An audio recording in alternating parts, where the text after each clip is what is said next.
Hey homies, it's Coopergen again here with another lore reading, and we're going to be doing a Rising Threat volume set this time. There's a little part of the book that reads the same in each one, so for one video I'll read it off, and then for the next one I'll read one off. But whenever I do the second book, I'm going to skip over that part because it says the exact same thing. So without further ado, guys, we're going to start with the Rising Threat Volume 1 by Lathanil of Sunhold.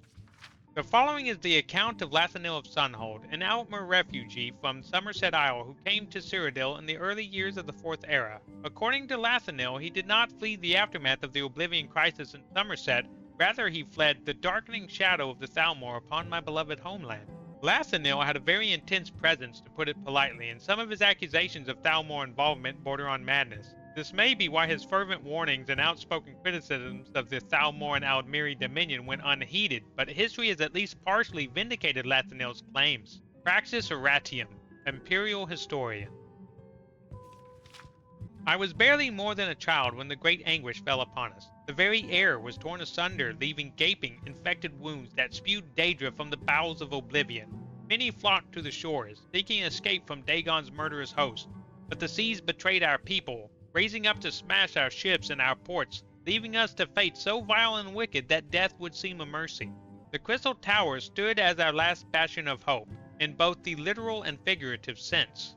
Refugees filled the Crystal Tower until it could hold no more. I could taste the fear hanging in the air, feel the pall of despair suffocating us. We could see the Daedra moving through the trees in the distance, but they did not come.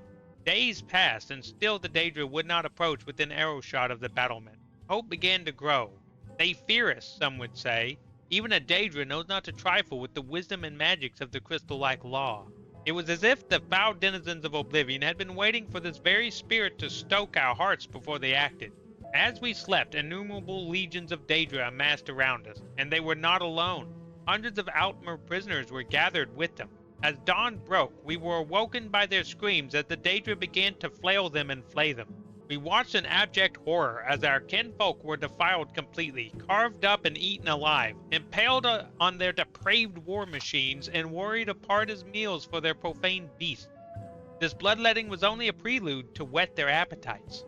Once the Daedra finished with our kinfolk, they turned their eyes to the Crystal Tower. Our great and noble bastion proved as much of an impediment as a mighty oak to a landslide. Standing tall for but a few moments, appearing almost able to ride the tide of destruction around it, but ultimately being swept away. Our exalted wizard decimated the fiends, roasting them by the dozens. Archers were finding the narrowest of chinks in their Daedric armor at over 100 paces, felling their captains and commanders. The might and skillfulness of our heroic defenders was astonishing to behold, but it was not enough.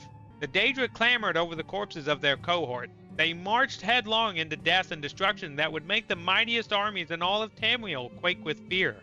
When they breached the walls, I fled along with the other cowards. I take no pride in that act. It has haunted my existence ever since, and I burn with shame to admit it, but it is the truth. We fled in mindless panic, abandoning those stalwart Altmer who held the line against the onslaught, to preserve and defend our illustrious Crystal Tower. We raced through cleverly concealed passageways and emerged well away from the chaos that had descended upon the tower. That is when it happened. It started like a gust rustling through the leaves of a dense forest, but the sound did not taper off. It rose into a roar as the very ground on which I stood began to shudder. I turned to look, and the world held its breath. I stood transfixed as the heart of my homeland was torn as if from my own breast. The unthinkable, the incomprehensible, the tower of crystal-like law cast to the ground, with all the dignity of a beggar meeting an ironclad fist. An eternity I watched, trying to reconcile what I knew with what I saw. Sobs racked my chest, and weeping filled the air around me as the spell loosened its hold and I realized where I was. There were scores of other refugees mesmerized by the horror that had likewise ensorcelled me. Go, I croaked as my heart, the heart of my land, shattered. No one moved, not even me. I mustered what will I could and bellowed all the fear and hatred and agony at what had just happened, turning the word into a mindless shriek. Go. I ran then, feeling more than seeing that the others had followed. So the Daedra were hiding around the tower, acting like they probably weren't going to do anything. They'll ultimately, I guess during this time, captured a bunch of their people and were just going to use them to help demoralize the rest of these guys by torturing and doing the worst possible things they could to them outside on their little line they had created. These guys came in by the thousands, I would guess. Like, these Daedra poured in from nowhere with all of these prisoners, and then everything else transpired to the point that they forced these guys to retreat. And this guy hates that he acted like a coward, but felt like he didn't really have a choice in the matter. Turned around, and the best thing they had going for them, their all-powerful crystal tower, was destroyed by the Daedra. So a huge blow to the Altmer. Sucks that all that went down. Hopefully we'll find out more in the second book, but we'll just jump right into it and see what we have. So this is going to be The Rising Threat, Volume 2, by Lassanil of Sunhold. So that we're going to skip over just because we've already read it. What happened after the crystal-like law fell was a daze. It was as if my mind simply stopped. Instinct took over, as my every thought sank into a black abyss of despair. Time lost all meaning, and to this day I know not how long I was in this state. Eventually a conscious thought managed to break my fugu, if that's the right word. Forgive me, I have no idea how to say that. The Daedric horde had vanished, gone as suddenly as they had come. Before my numbed mind could comprehend the tumult that had consumed my beloved Somerset Isle, before I could formulate the question how, they were there, dripping honeyed poison in our ears, the Thalmor. They were the ones that saved us, they claimed, working deep and subtle magics. It was their efforts, their sacrifices that delivered the Altmer from extinction. Oh, what fools we were. We wanted so desperately someone to thank for ending our tribulations. We lavished it upon the first to step up and claim the glory. With that simple act of gratitude, we allowed a vile rot to seep into our homeland, to putrefy our once noble and distinguished civilization. It was months before I began to suspect the error we had made. Small twinges of unease would vex me, but each one alone was easy enough to disregard and push aside. The exile of the great seer mage, Renandor the Bold, was the final doubt that I could not ignore.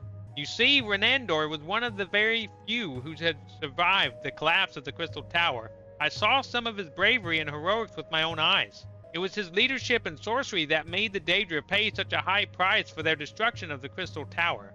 The Thalmor besmirched his name when he had the audacity to publicly doubt and question their role in ending the Oblivion Crisis on Somerset Isle. Renandor made the mistake of ignoring the consensus gentium, trusting instead to logic and facts. The shrewdness of the Thalmor, however, was not such to allow something as trivial as the truth to stand in their way. As soon as they shifted the collective opinion ever so slightly against Renandor, they had him sequestered and intensified their efforts to tarnish his reputation. Unable to mount any sort of defense to the Thalmor's attacks, Renandor was quickly denounced and exiled. So guys, there was a hero that this guy recognized who had been fighting against the Daedra, who came out and said that these guys had not been the heroes. They were clearly maybe not the bad guy, but they were definitely not the ones who helped everybody. And this dude can be verified as a hero because dude said he was there fighting them himself and was a large reason why the Daedra got stomped. So I wonder if it's going to take more mention of Renandor. It sucks that he questioned him even a little bit, and these guys decided to try and go against a hero and throw him out, but it did seem like it worked. So maybe this is kind of the turn. What leads up to the point of Skyrim and how these guys are lording over everyone else. But guys, that will be the end of this one. If you guys did enjoy this, show me with the like button and maybe even subscribe so you can catch more videos. But I'll catch you whenever I do the next 2 books here in just a bit. Thank you guys and goodbye.